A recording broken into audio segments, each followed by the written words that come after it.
পরেশদা, পরেশদা,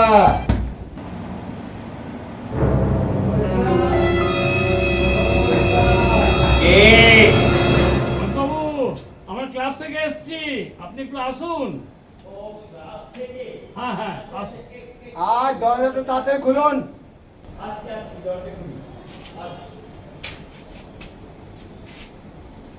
ও আপনারা আসুন আসুন আসুন ভিতরে আসুন আসুন। একটু কষ্ট করে একটা চেনে নি না, একটু কষ্ট করে জায়গাগুলো নিয়ে নিন। হ্যাঁ, হ্যাঁ, হ্যাঁ, আপনি আপনি এটা নিয়ে নিন। হ্যাঁ, হ্যাঁ, হ্যাঁ। তা কি ব্যাপার বলুন? আর বলবেন না, পাড়ার ভাইরা বললো দাদা চলো চাঁদা পুজো হচ্ছে, তা আমি কি করবো, চলে এলাম। পুজো? এখন আবার কিসের পুজো? মানে পরেশবাবু, এখনকার যুগ পাল্টে গেছে।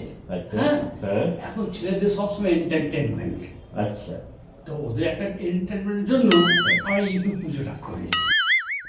ইদু পুজোর জন্য চাঁদা তুলতে আসা? হ্যাঁ, আরে খালি এতু পুজো হবে, তার সাথে ছেলেরা আনন্দ ফুর্তি করবে, আবার ফাংশন আছে, কত কিছুই না আছে। তা বাবু কত চাঁদা দিতে হবে? পরেশবাবু, একদম ঘাবড়াবেন না, আপনার জন্য একদম অল্প চাঁদা কাটা হয়েছে। দাদা, বিলটা কাটা আছে, ওনাকে দিয়ে দিন। আচ্ছা ঠিক আছে।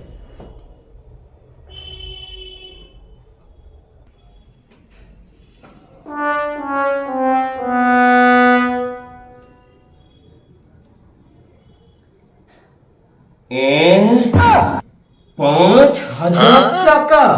হ্যাঁ,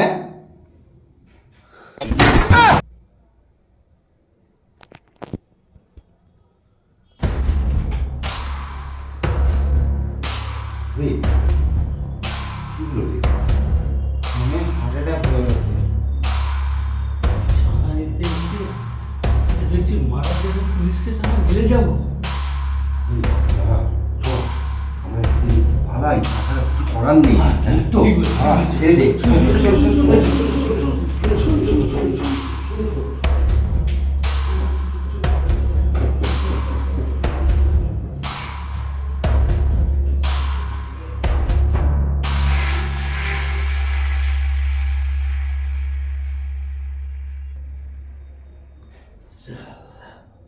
সব পালিয়েছে। শালা আমাকে বোকা বানাতে এসেছে। হ্যাঁ? তোরা যে স্কুলে পড়ছিস সেই স্কুলের আমি একসময় হেডমাস্টার মশাই ছিলাম রে।